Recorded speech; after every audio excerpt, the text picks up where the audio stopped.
Thursday vlog. ನಾನು ಇವತ್ತಿನ ಬ್ರೇಕ್ಫಾಸ್ಟಿಗೆ ದೋಸೆ ಹಾಗೆ ಇದಕ್ಕೆ ಕಾಂಬಿನೇಷನ್ ಹಾಕಿ ಹೆಸರುಕಾಳು ಪಲ್ಯನ ಮಾಡ್ತಾ ಇದ್ದೀನಿ. ಈ ಬಿಸಿಲಿಗೆ ಬೆಸ್ಟ್ ಕಾಂಬಿನೇಷನ್ ಅಂತಲೇ ಹೇಳ್ಬೋದು. ದೋಸೆಗೆ ರುಬ್ಬಿಟ್ಟಿದ್ನೆಲ್ಲ ಸ್ವಲ್ಪ ಎಲ್ಲ ಸುರಿದೋಗ್ಬಿಟ್ಟಿತ್ತು, ಅದನ್ನೆಲ್ಲ ಕ್ಲೀನ್ ಮಾಡಿ. ಹಾಗೆ ಯಕ್ಷಿತ್ ಕೂಡ ಬೇಗನೆ ಎದ್ಬಿಟ್ಟಿದ್ದ. ಅವನನ್ನ ಸ್ವಲ್ಪ ಹೊತ್ತು ಎತ್ಕೊಂಡಿದ್ದು, ಅವ್ನ ಪಾಡ್ಗೆ ಅವನು ಆಟ ಆಡ್ಕೊಂಡಿದ್ದ. ಆಮೇಲೆ ಹೆಸರುಕಾಳು ಪಲ್ಯ ಮಾಡೋದಕ್ಕೆ ನಾನು ಹೆಸರುಕಾಳು, ಅದಕ್ಕೆ ರುಚಿಗೆ ತಕ್ಕಷ್ಟು ಉಪ್ಪು, ನೀರನ್ನು ಹಾಕಿ ಒಂದು 3 ರಿಂದ 4 ವಿಷಲ್ ಕೂಗಿಸ್ಕೋಬೇಕು.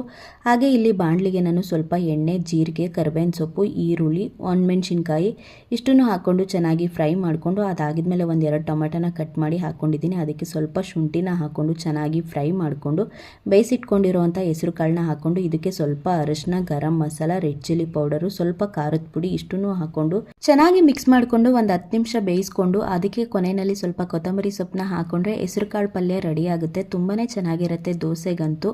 ಹಾಗೆ ಕರ್ಬೂಜ ಜ್ಯೂಸ್ ಮಾಡೋಣ ಅಂದ್ಕೊಂಡೆ, ಬಟ್ ಅಷ್ಟರಲ್ಲಿ ಪವರೇ ಹೊರಟೋಯ್ತು. ಇನ್ನೇನು ಮಾಡೋದು ಅಂದ್ಬಿಟ್ಟು ಮನೇಲಿ ಸೌತೆಕಾಯಿ ಇತ್ತು, ಅದನ್ನೇ ಪ್ಯಾಕ್ ಮಾಡಿ ಲಂಚ್ ಬಾಕ್ಸ್ ರೆಡಿ ಮಾಡಿ ಕೊಟ್ಟೆ.